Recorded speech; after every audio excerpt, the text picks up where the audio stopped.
So hello बच्चों, कैसे हो आप लोग। तो एक बार फिर से हमारे YouTube channel Isha solution academy में आप सभी का स्वागत करते हैं और होप है आप लोग सभी लोग बढ़िया होंगे। तो चलिए शुरू करते हैं। ठीक है, तो बच्चों हम लोग पिछली वीडियो में देखा था कि किस तरह से सेल क्या होता है, हमने सेल के बारे में समझा था। ठीक है, उसके बाद हमने क्या समझा था कि सेल की खोज सबसे पहले किसने की थी, रॉबर्ट हुक ने की थी और कब की थी, 1665 में की थी। उसके बाद हमने देखा कि जो और एंटोनी वॉन ल्यूवेनहॉक एक साइंटिस्ट और थे, उन्होंने क्या किया, लिविंग सेल को देखा 1674 में। ठीक है, और फिर इसके बाद में हमने आगे सेल थ्योरी के बारे में सारी बातें की थी। ठीक है, और होप है आपने उस वीडियो पे 50 व्यूज करा दिए हैं, जिसके लिए आप सभी का बहुत ही थैंक्स। ठीक है, सो अभी हम लोग उसके आगे पढ़ेंगे। ठीक है, देखिएगा ये उसी दिन की चीजें हैं कि cell is the structural and functional unit of life. और ये जो डेफिनेशन था, ये बच्चों हमें डेफिनेशन कहां से मिला था, ये डेफिनेशन ना हमने जब जो सेल थियरी थी, क्या थी, सेल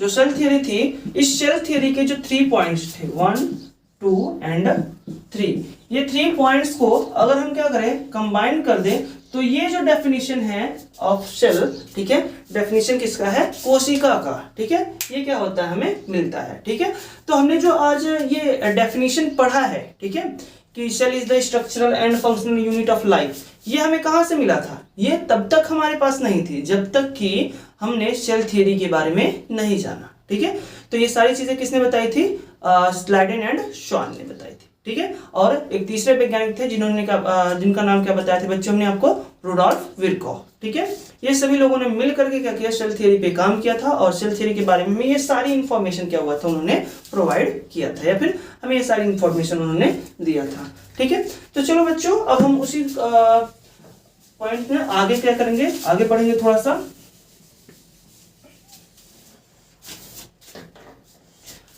हमने कहा cell is the functional and structural unit of life, या फिर हम कह सकते हैं cell is the smallest unit of life, या फिर हम ये भी कह सकते हैं क्या है, the cell is the fundamental unit of life. ठीक है, ये सारी चीजें अब हम क्या कह सकते हैं on the basis of cell theory के अकॉर्डिंग। ठीक है, चलिए अब हम लोग क्या करेंगे, थोड़ा सा और आगे पढ़ते हैं। ठीक है, तो लास्ट टाइम पे हमने एक साइंटिस्ट का बात किया था जिसका नाम क्या था, रुडोल्फ विरकॉ। ठीक है, रुडोल्फ विरकॉ। ठीक है, और हमने बताया था कि इन्होंने पॉइंट बताई थी, क्या, ओमनिस सेलुला ई सेलुला, जो कि एक लैटिन वर्ड है और जिसका मीन्स क्या होता है कि जितने भी इस धरती पे कोशिकाएं हैं, वो जो कोशिकाएं नई कोशिकाएं जो बनती हैं वो अपने से पूर्व स्थित कोशिकाओं से ही क्या होती है, निर्मित होती है। या फिर अगर हम लोग इसको अंग्रेजी में कहना चाहें तो हम लोग कह सकते हैं कि every cell is arising from pre existing cell. ठीक है, ये किसने हमें बताया था, रुडोल्फ विरकॉ ने बताया था। बट इन्होंने क्या किया था, एक हाइपोथेसिस दी थी, एक परिकल्पना दी थी, इन्होंने उस चीजों को प्रूफ नहीं किया बच्चों। ठीक है, तो एक और साइंटिस्ट है जिनका नाम था लुईस पास्चर। क्या नाम था बच्चों, लुईस पास्चर। ठीक है,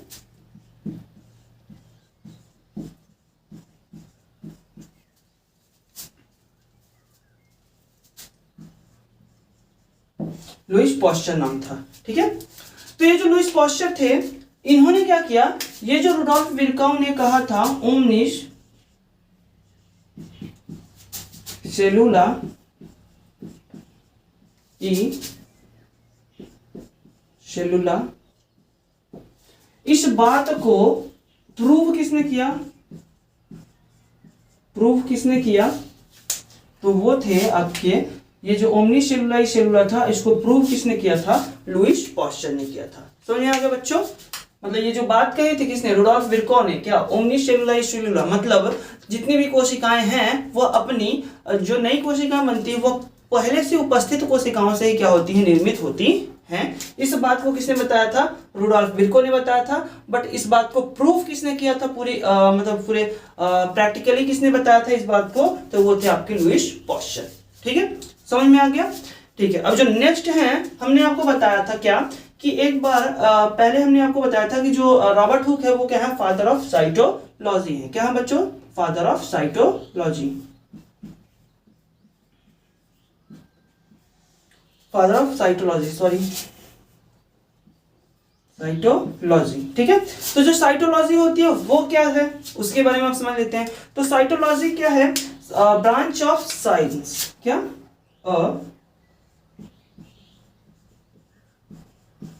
branch of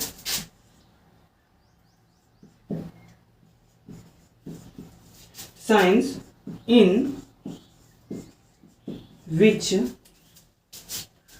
we study about cell is called cytology, ठीक है।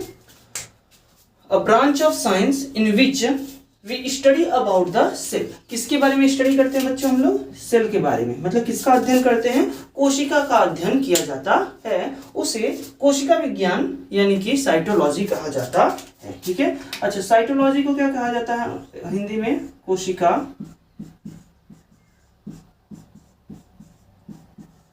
विज्ञान। क्या कहते हैं बच्चों? कोशिका विज्ञान कहते हैं, ठीक है।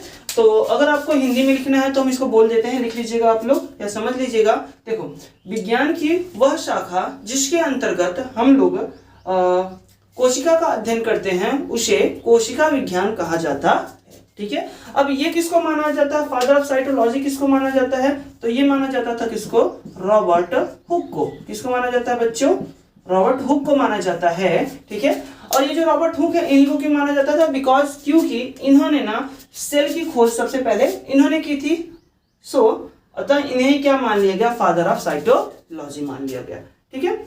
चलिए अब इससे हम लोग थोड़ा सा और आगे चलते हैं, ठीक है। तो अब ना जो इसके बाद हम लोग कहें अगर क्या कि जो प्रोटोप्लाज्म, डिस्कवरी ऑफ प्रोटोप्लाज्म, ठीक है। तो देखो सबसे पहले ना जो प्रोटोप्लाज्म था उसको देखा किसने था? पुरकिंजे ने देखा, सॉरी ये थोड़ा सा मिस्टेक हो गया। सबसे पहले ना जो प्रोटोप्लाज्म है, क्या है? प्रोटोप्लाज्म।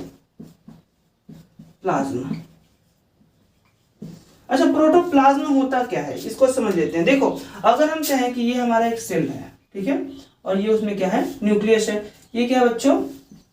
सेल, ठीक है। ये क्या है? न्यूक्लियस, ठीक है। तो जो सेल है इसमें क्या होगा? कुछ ऐसे फ्लूइड मटेरियल होगा, ठीक है।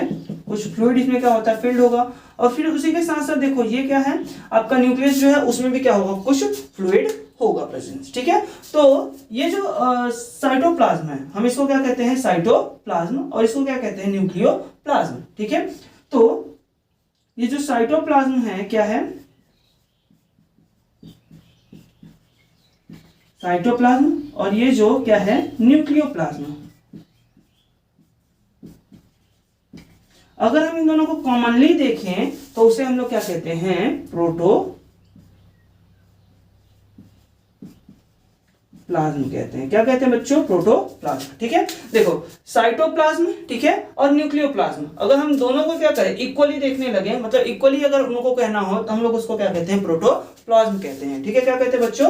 प्रोटोप्लाज्म कहते हैं। अब ये क्या होता है प्रोटोप्लाज्म? देखो आपने देखा होगा कि जो यूकैरियोटिक सेल होती हैं उनमें जो न्यूक्लियस होता है वो क्या होता है? वेल डेवलप्ड होता है, मतलब पूरी तरह से उसको हम क्या कर सकते हैं? डिफाइन कर सकते हैं, निश्चित या फिर वास्तविक क्या होता है? केंद्रक पाया जाता है। लेकिन ऐसा प्रोकैरियोटिक कोशिकाओं में नहीं होता। अगर हम यहाँ पे क्या करें? प्रोकैरियोटिक कोशिका बनाए और ये उसमें हो जाएगा क्या? उसका जेनेटिक मटेरियल, ठीक है।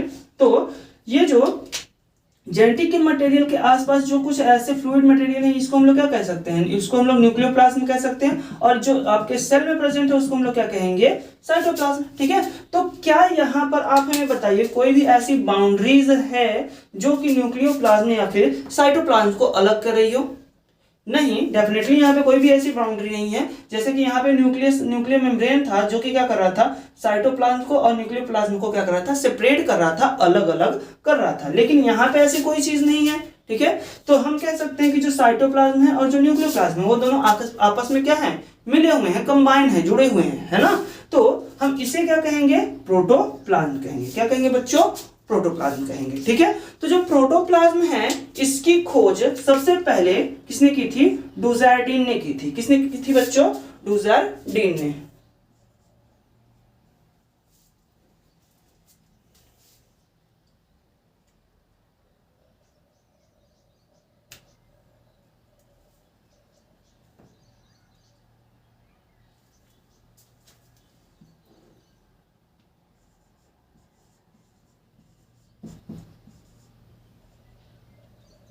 डुज़ार्डिन ने की थी और कब की थी?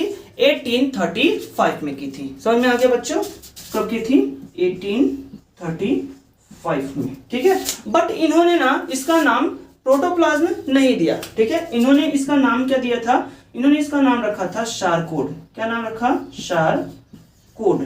ठीक है, इन्होंने इसका नाम क्या रखा? शारकोड नाम रख दिया। बट इनके जस्ट कुछ टाइम बाद एक और साइंटिस्ट आए। ठीक है, इनके जस्ट कुछ टाइम बाद एक और साइंटिस्ट आए जिनका नाम क्या था? पुरकिनजे। ठीक है, पुरकिनजे। और ये कब हुआ था? 1837 में। ठीक है, कब बच्चों? 1837 में। और इन्होंने क्या बताया? इन्होंने ये सारी चीजें बताई। ठीक है, इन्होंने ये बताया, इन्होंने इसका नाम, ये जो शारकोड था, इन्होंने डुज़ार्डिन ने क्या नाम रखा था? उसका शारकोड नाम रखा था। ठीक है, और जो पुरकिंजे थे इन्होंने इस शारकोड का नाम चेंज करके क्या रख दिया? प्रोटोप्लाज्म। क्या रख दिया बच्चों? इसका नाम प्रोटोप्लाज्म नाम रख दिया। ठीक है, समझ में आ गया? देखो फिर से एक बार रिवाइज कर देते हैं। सबसे पहले रुडोल्फ विर्को जो थे उन्होंने क्या कहा था? ओमनिस सेलुला सेलुला। ठीक है, ये थोड़ा सा हिस्टोरिकल पार्ट है आपके the fundamental unit of life इस चैप्टर का। ठीक है, ये उसका हिस्टोरिकल पार्ट है कि कब कौन सी डिस्कवरी की गई या फिर क्या चीजें कब की गई। ठीक है, तो अभी आपको थोड़ा सा बस ये आपको याद करने वाली चीजें हैं। ठीक, इसमें कोई ऐसा लॉजिक नहीं है जो हम आपको बता दे तो आप याद कर लो। ठीक, तो आपको इसको क्या करना है? बस याद करना है, समझ कर रखना है, तैयार रखना है इन चीजों को। और ये ज्यादातर क्वेश्चन जो होते हैं इसमें से आपके ऑप्शनल टाइप के क्वेश्चन जो होते हैं, मल्टीपल चॉइस क्वेश्चन होते हैं, उनमें ये ऐसे क्वेश्चन पूछे जाते हैं। ठीक है, तो आप इनको याद रखिएगा बस। ठीक, तो होता क्या है देखो, सबसे पहले रुडोल्फ विर्काउ थे, इन्होंने एक वर्ड दिया था, मतलब एक सेंटेंस बोला था, ओमनिस सेलुला सेलुला। ठीक है, और इस ओमनिस सेलुला सेलुला को सबसे इन्होंने बस बताया था, जिसका मीन्स क्या था? हर कोशिका, ठीक है, जितनी भी कोशिका होती हैं वह पहले से उपस्थित कोशिकाओं से क्या होती है? बनती है। ठीक है, इस बात को किसने बताया था? रुडोल्फ विर्को ने बताया था। ठीक है, बट उसके जस्ट बाद इन्होंने उस बात को प्रूव नहीं किया था, इन्होंने बस हाइपोथेसिस दिया था बच्चों। ठीक है, और ये जो हाइपोथेसिस था इसको प्रूव किसने किया था? लुईस पॉस्चर ने। ठीक है, इसको क्या किया था? प्रूव किया था। ठीक है, उसके बाद हमने क्या पढ़ा कि साइटोलॉजी। साइटोलॉजी क्या होता है? A branch of science in which we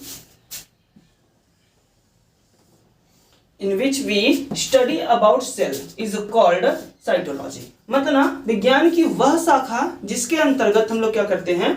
कोशिका का अध्ययन करते हैं, उसे हम लोग क्या कहते हैं? कोशिका विज्ञान कहते हैं। और इसके फादर किसको माना जाता था? रॉबर्ट हुक को माना जाता है। ठीक है, इसका फादर किसे माना जाता है? रॉबर्ट हुक को।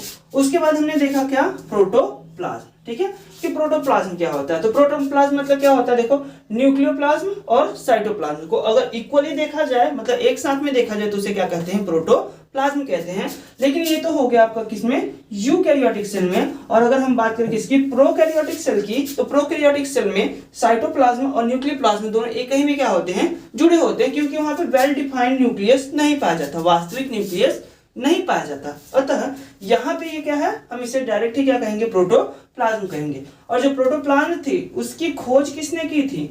डुज़ार्डिन ने की थी। ठीक है, डुज़ार्डिन ने की थी। और कब? 1835 में किया था। ठीक है, 1835 में किया था। बट उन्होंने उसका नाम क्या रखा था? शारकोड। ठीक है, उसका नाम उन्होंने क्या रखा था? शारकोड रखा था। और जब इन्होंने शारकोड रखा इसका नाम, तो एक और साइंटिस्ट आए, कौन? पुरकिंजे। और 1837 में, ठीक है, 1837 में इन्होंने क्या किया? इस शारकोड का नेम चेंज करके उसका नाम क्या रख दिया? प्रोटोप्लाज्म। ठीक है, होप ये आपको सारी चीजें समझ में आ गई होंगी। ठीक है, तो चलिए हम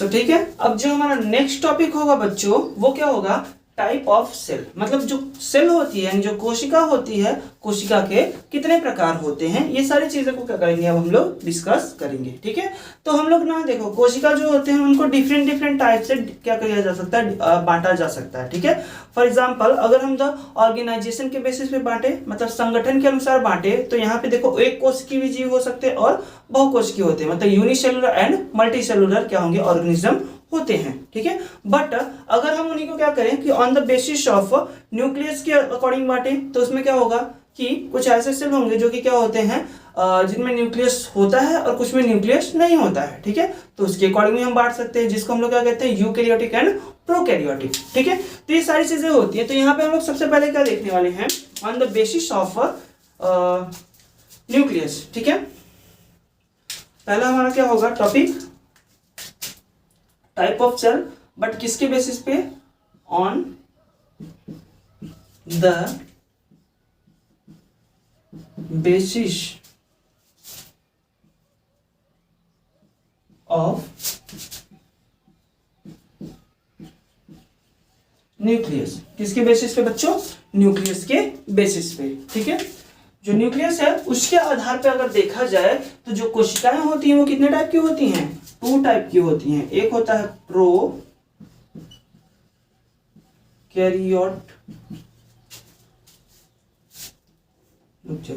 प्रोकैरियोटिक सेल। ठीक है, और दूसरा होता है क्या, यूकैरियोटिक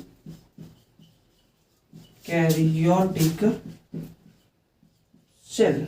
ठीक है, यहाँ पे कितने टाइप के हो गए हमारे सेल, 2 टाइप के हो गए, prokaryotic cell and eukaryotic cell. ये 2 टाइप के क्या हो गए हमारे सेल होते हैं। ठीक है, तो अब अच्छा इनमें होता क्या है कि किसे हम प्रोकैरियोटिक कहते हैं या फिर किसे यूकैरियोटिक कहते हैं, ये समझ लेते हैं हम लोग सबसे पहले। ठीक है, तो देखिएगा प्रोकैरियोटिक मतलब देखो प्रो, इसमें 2 वर्ड, 2 लैटिन वर्ड से ये मिलकर बना हुआ है। ठीक है, एक होता है प्रो मतलब होता है क्या, प्रीमिटिव,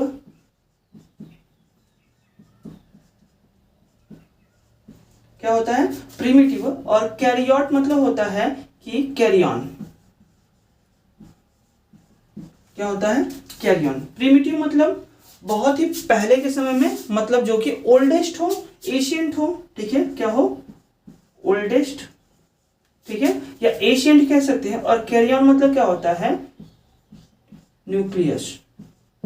ठीक है, क्या होता है, न्यूक्लियस होता है। ठीक, तो यहाँ पे ये चीजें जो हैं कि यहाँ हमने क्या कहा कि ऐसे जीव, ठीक है, ऐसे ऑर्गेनिज्म जिनमें ओल्डेस्ट न्यूक्लियस पाया जाता हो, उन्हें क्या कहा जाता है, प्रोकैरियोटिक सेल कहा जाता है। ठीक है, मतलब ऐसे सेल, ठीक है, जिनके अंदर क्या पाया जाता हो, प्रीमिटिव, कैरी ऑन, प्रीमिटिव मतलब ओल्डेस्ट न्यूक्लियस। ठीक है, अब जो ओल्डेस्ट न्यूक्लियस होगा, देखो फॉर एग्जाम्पल बच्चों यहाँ पे एक तो बढ़िया सा एग्जांपल समझते हैं। जैसे कि अगर हम देखें कि कोई आपके पास सपोज करो कि फीचर्स की बात करते हैं, सेलफोन की, मोबाइल की बात करते हैं ना, तो आज से अगर 10 साल पहले, 15 साल पहले की बात की जाए तो वहां पे क्या था कि जो मोबाइल था आपका, ठीक है,